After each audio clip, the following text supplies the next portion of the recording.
welcome. Can you hear me? It's second. Alrighty. Can you hear me? Stopwatch. Okay. Yes, I can. Excellent.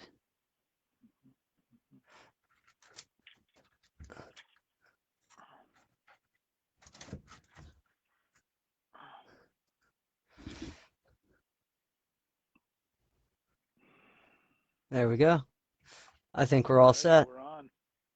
Okay.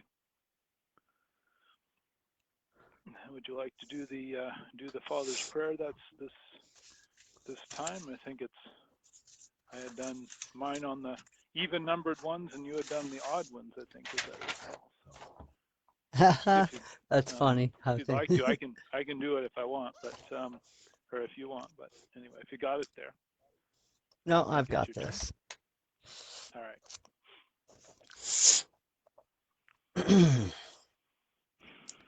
For the Father of the people is with the creation by the Father. With the knowledge of the heaven is with the holy name of the Father. For the knowledge of the truth is for the people of the Father. For the kingdom of the Father is in the knowledge of the truth. For the knowledge of the Spirit is with the unity with the Father. For the freedom of the actions is with the knowledge by the truth.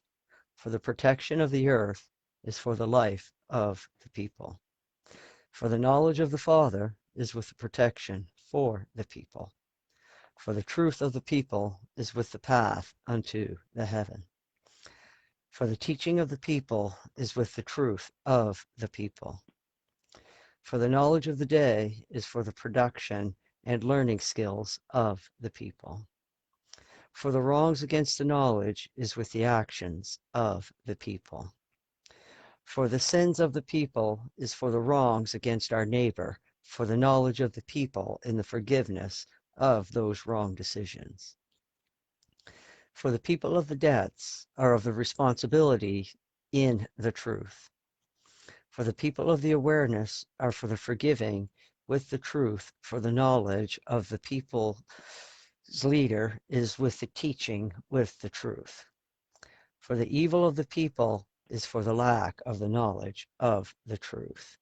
For the knowledge of the truth is for the freedom of the people against the evil of the darkness. For the people are with this agreement. Amen. And just a little thing.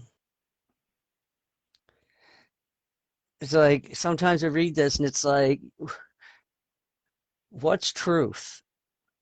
And it's like, and whose truth are we talking about? And the funny thing is that Jesus actually addressed that directly with one of the, what was it? With a cynic in when he was in Rome. And how he described it, if I can find it again. He actually came at it from a reverse direction when Buddy wanted to know about what truth was. And Jesus was like, well, you'll know truth because truth is goodness. And then what is goodness? And Jesus' simple answer to that was, goodness is always unfairingly evil contrast. So basically what he's saying is that anything that goes against universal law is probably not good and probably not truth. I kind of feel bad for the cynic that was probably sitting on the other side of the table listening to this, because his poor mind would have just been going in circles. And his poor mind went in circles for years. But to his credit, it was partly to this cynic's efforts that the Christian church was able to establish itself in Rome. And this is why I like the Urantia book, is because when I read the New Testament, it seemed like the dialogue was so childish and primitive, and it just made it seem like the characters involved hardly had an ounce of intelligence.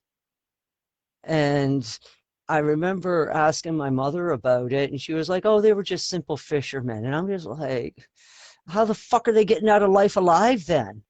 I mean, if they're this ignorant, then how the fuck are they surviving?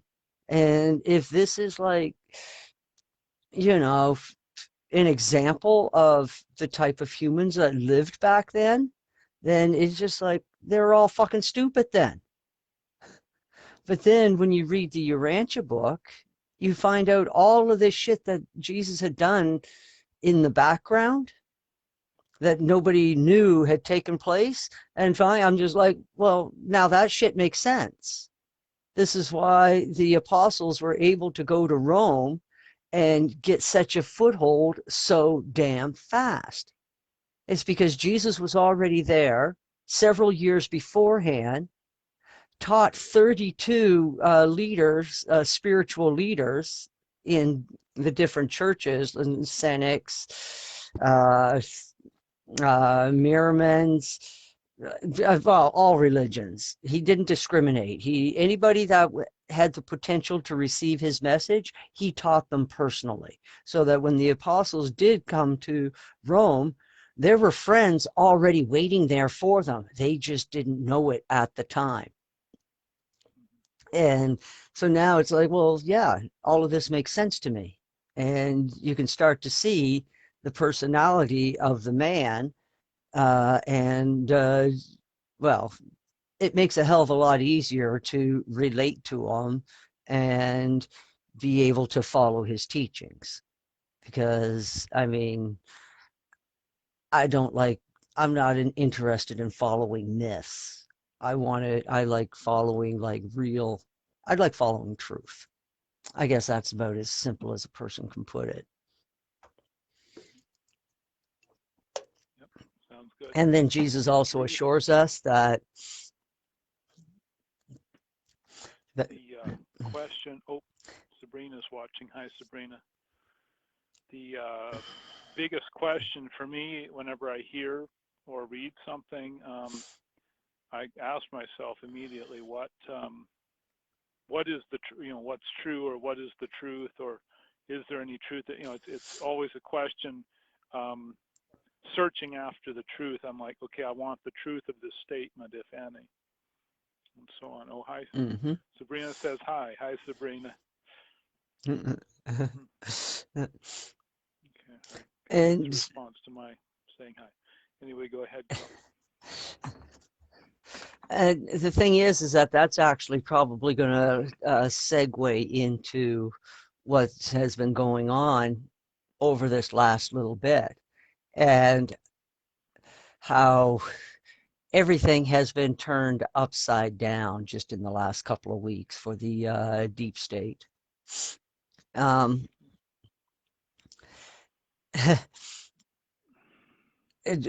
I guess we can move a little bit backward. Well, how was your Christmas?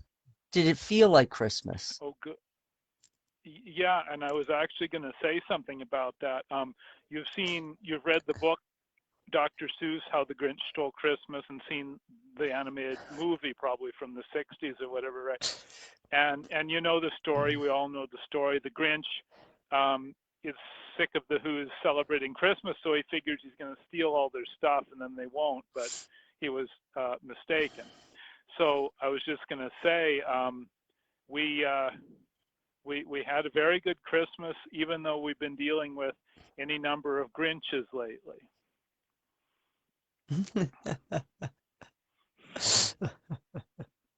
Oh.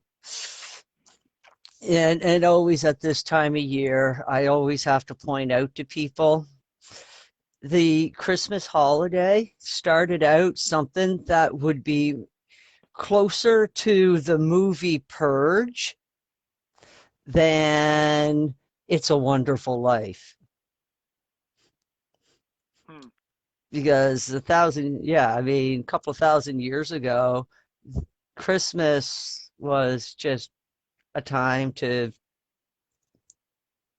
drink, do drugs, and fuck. That's what they did for like damn near 2 weeks. There were sacrifices in there, had no doubt about that. The gods that they were worshiping demanded it. So there was all kinds of fucked up shit going on for like a 2 week period at around this time of year in history. And the funny thing is that there has always been some kind of celebration around this time of year. And it Mm-hmm. goes way back to even going back to like Babylon. They had celebrations, and it's like, what the hell is it about this time of year that has compelled people to hold a celebration? And I heard some people say, oh, it's the middle of winter, everybody's bored. Um, these celebrations are coming out of the Middle East. Do you know what they have for winter? They put on an extra sweater and throw an extra blanket on the bed at night. That's winter. So Yes, any it's very mild. It's not like Winnipeg or no. or Fairbanks.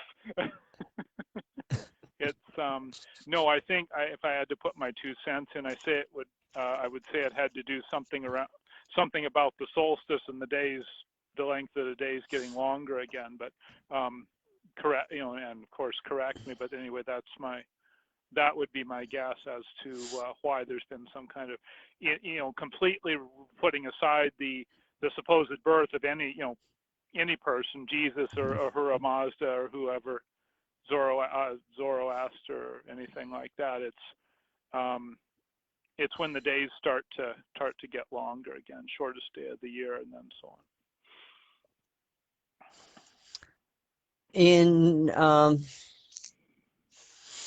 In some spiritual beliefs, they believe that it's when the veil between the realms is the Mm-hmm. thinnest.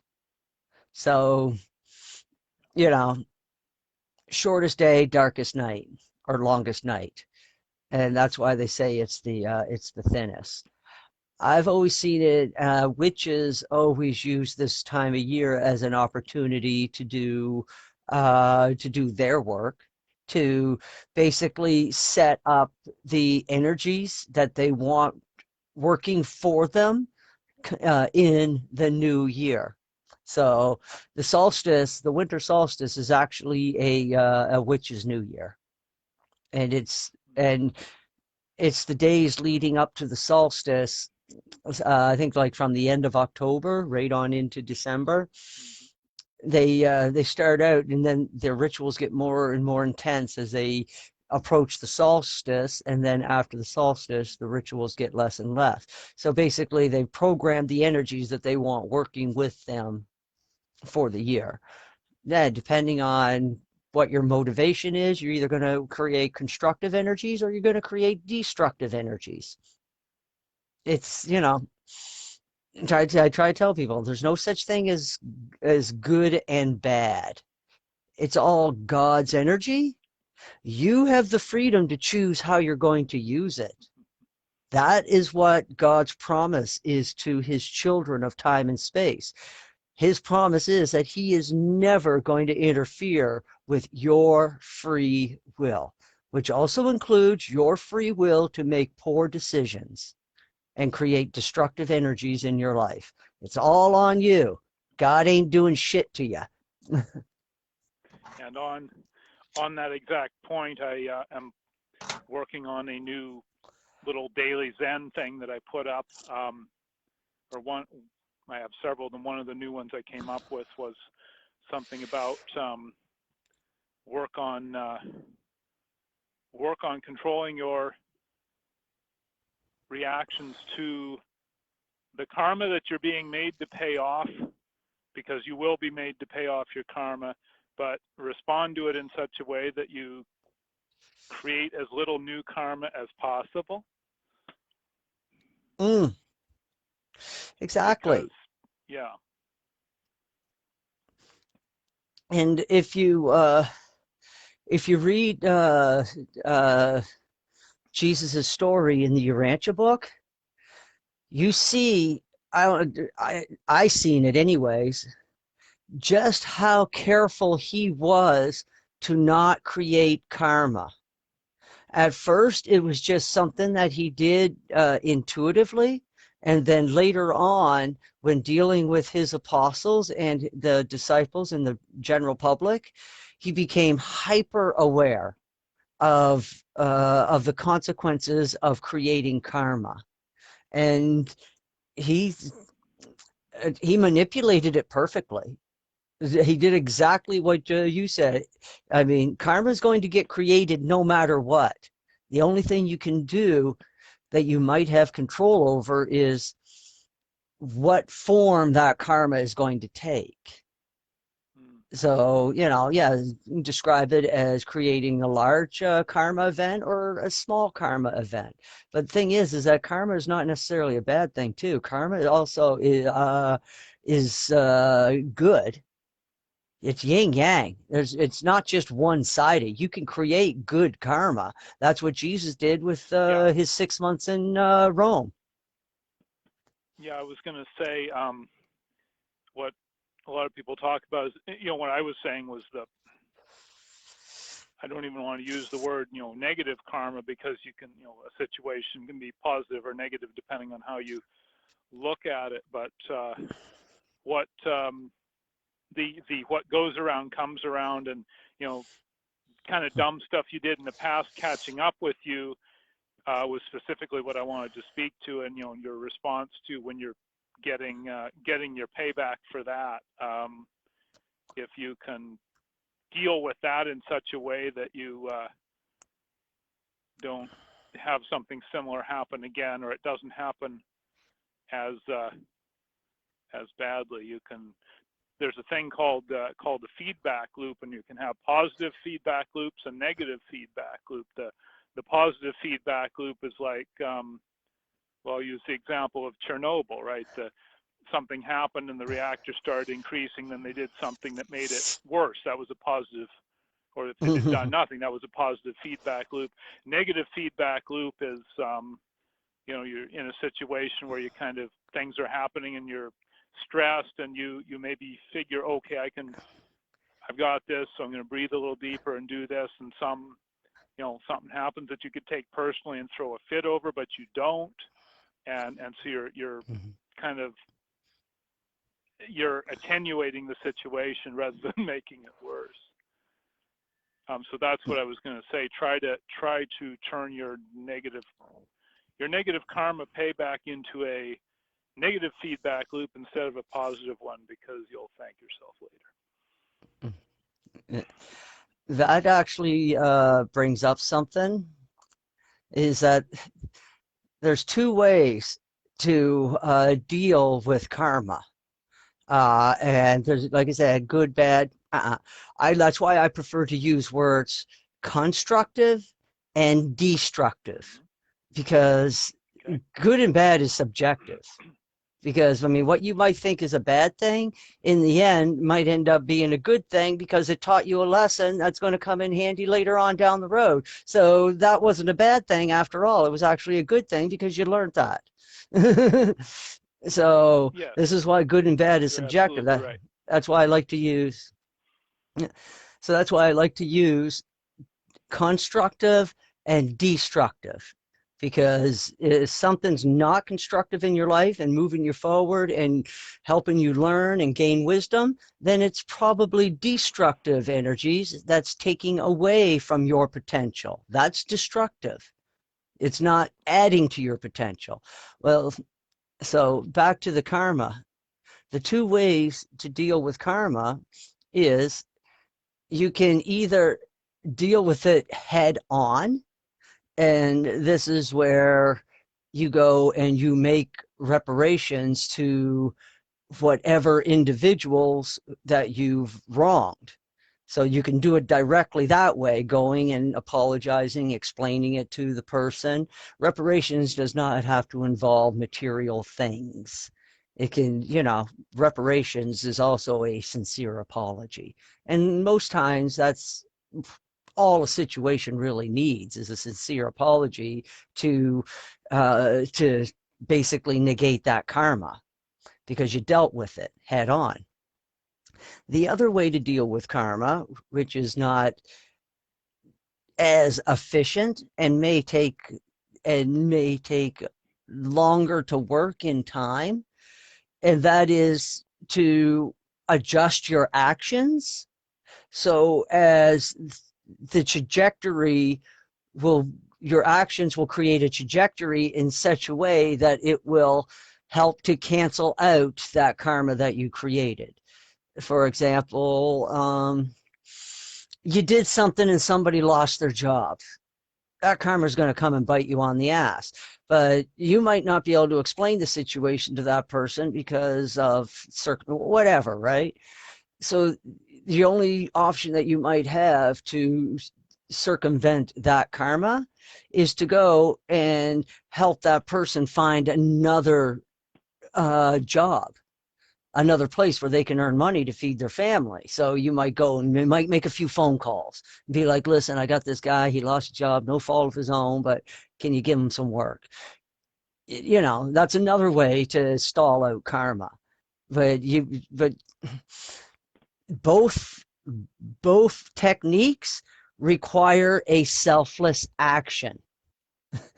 That's the commonality between these two things. It requires a selfless action on your part to correct the selfish karma that you've already created. Does that make sense? Absolutely. Yeah. So there, I think anybody can follow that. So I guess want to move on to yeah, we already covered Christmas. Yeah, people, Christmas is just yeah, if you looked into the history of Christmas, you would be fucking shocked. The only reason Christmas even exists the way that it exists for us today is because when it was brought over to North America by the Pilgrims, these were Christian individuals, and they didn't want anything to do with the debauchery part of Christmas. This is why over here in North America, our Christmas is about celebrating life and celebrating the the birth of our Savior and stuff like that. But still, old parts of Europe, they still practice Christmas, the debauchery within the Christmas celebration. They still have all of that.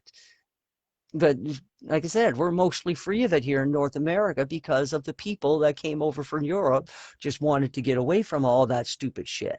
And they wanted more land and they wanted more freedom. But above all, they wanted the freedom to worship in a spiritual way without all the bullshit from the European churches. I mean, that constituted about 50% of the motivation for these pilgrims to risk the crossing from Europe to North America and to deal with a pioneer life. I mean, it's hard to believe, and most historians dismiss it, but no, their motivation was mostly spiritual in nature. Okay. And how do you know that? Look how many fucking Christian churches were built as soon as they fucking landed. Every school in North America up until like the 19th century was pretty much a Christian school. I mean, that's where kids learned their Bible verses and learned their song. Shit, the school that I went to, They were still doing that shit right up until I was in like grade 4 or 5. We had Bible study group, and this was worked right into our curriculum for our day. And it was a nice lady. Shit, what the fuck was her name? I think Miss Northrup. She was old. Holy shit, she must have been 100 years old, and at least she looked like it when I was a kid. And she would play the piano. We would sing Christian songs. We would do Bible study. We had homework for that little class. And that went, I think, right up until she retired. When she retired, nobody else did it. Nobody else wanted to teach it. And so the class got replaced with outdoor ed. None of us guys complained. That's for damn sure. I mean, we got to learn about canoeing. We got to learn how to light fires. We learned about camping. We went on long fucking hikes. Like, I mean, awesome hikes. Like, there was this mountain range behind the school. I remember we took off at like 7 a.m., got to school early, and we did an all-day hike up that mountain. We camped at the top of the mountain and ate lunch and turned around and came back down all in a day. We had overnight canoeing trips too. And this was my favorite. In the spring, down behind the school, it was I would say it was a swamp. It was a bog area, and every spring it would flood from the snow coming off the mountain, and it would turn into this huge lake. Well, pond really, but it's a pond that was about maybe over half a kilometer long and about the same wide, and there's like trees all through it and everything like that. We would end up, that was one of our field trips for the spring for outdoor ed. We would grab the canoes, and that's where we would go down to learn how to canoe, because you'd have to learn how to maneuver around the trees and stuff. And it was like, that shit was fun. And that would last like 2 weeks in the spring before the water subsided. And then you couldn't get near the river anymore because there was a bog in between you and the river. It's also where we went down to skate too. So yeah, fun stuff. So yeah, and so no more Bible study in school anymore. Trump actually wanted to bring that back, by the way. And well, we see what he got for his troubles. And oh yeah, let's segue into Trump. Oh, we haven't heard much from Trump for the last couple of months. And I'm watching a news clip of Joe Biden, January 6th. And he says Trump's name. He says Donald Trump. I'm like, what the fuck are you talking about Donald Trump in your January 6th speech? Okay, whatever. He says Donald Trump's name again, twice already. And I'm thinking to myself, buddy, if you say his name one more time, he's liable to fucking appear behind you.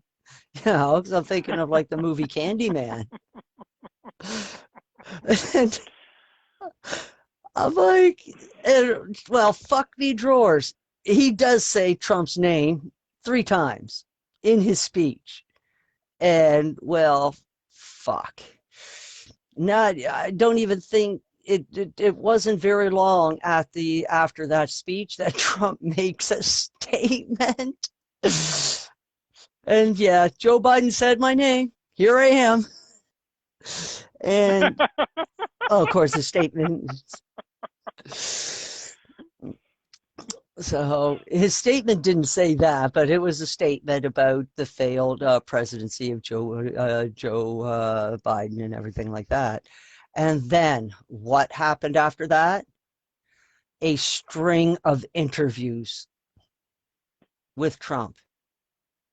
And I'm just like, what the fuck? And the thing is that a lot of these interviews were actually pre-recorded, but they were released after January 6th. So it just seemed coincidental. And I'm just like, so now all of a sudden, Trump's everywhere. after January 6th. He's in the media, he's talking, everything's coming up Trump. And I'm just like, whoa, okay, he's back in the cycle again. And he's got a big rally coming up and more rallies after that. And it's like, holy shit. It's like, probably shouldn't have said his name 3 times. And, he's making moves. Trump's on the move. One of the big ones is that he released a statement that it's time to burn Facebook and Twitter to the ground.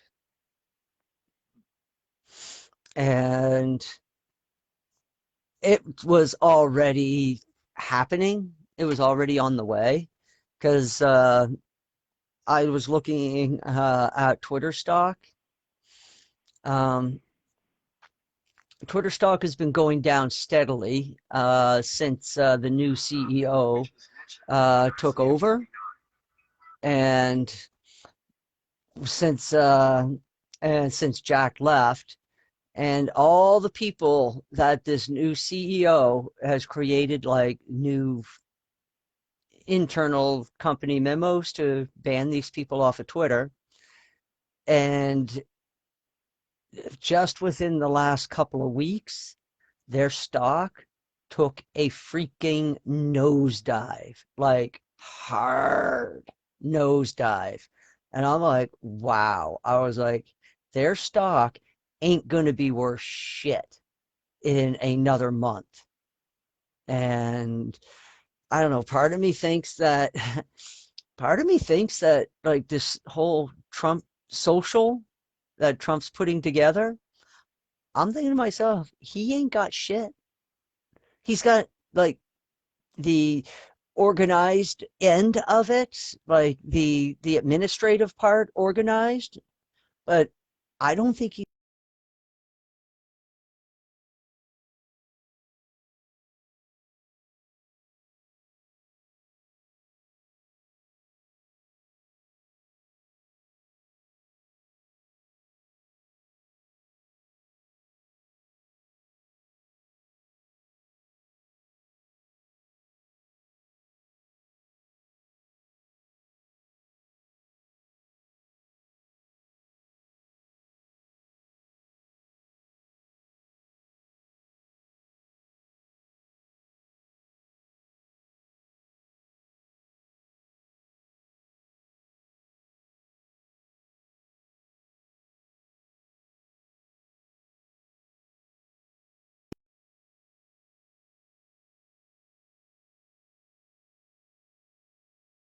Maybe.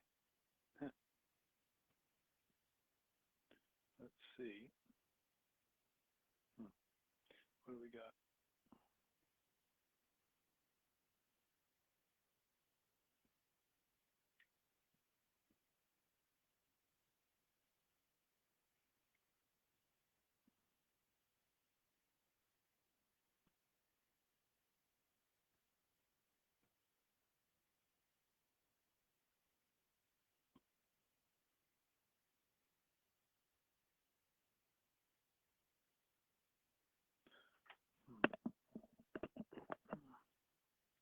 Here.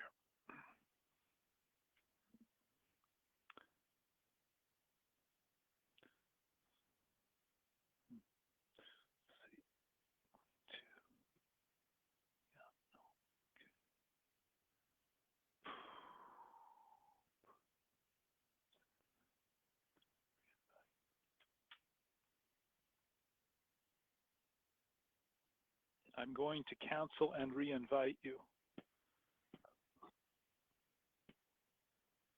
Okay.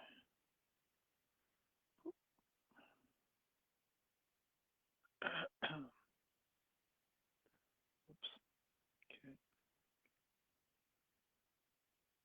Guest requests.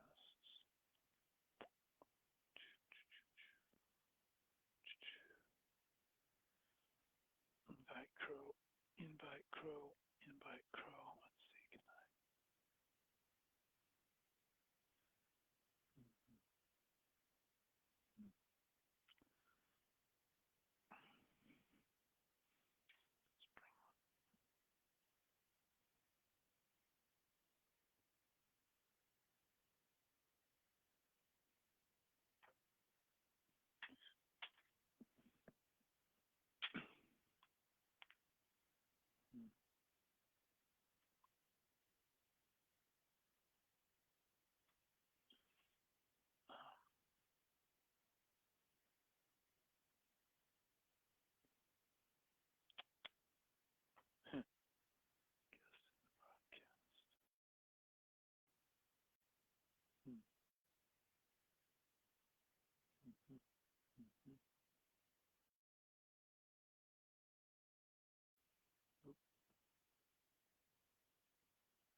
Not sure what I'm doing here. Crow, approve, already on. Now, what if I cancel guest requests, turn guest requests off, turn them back on. Can I disconnect that? Nope. May have to do this as a second part.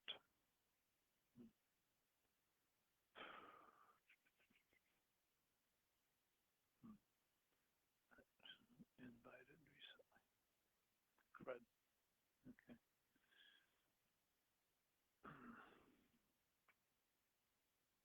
Let's redo this.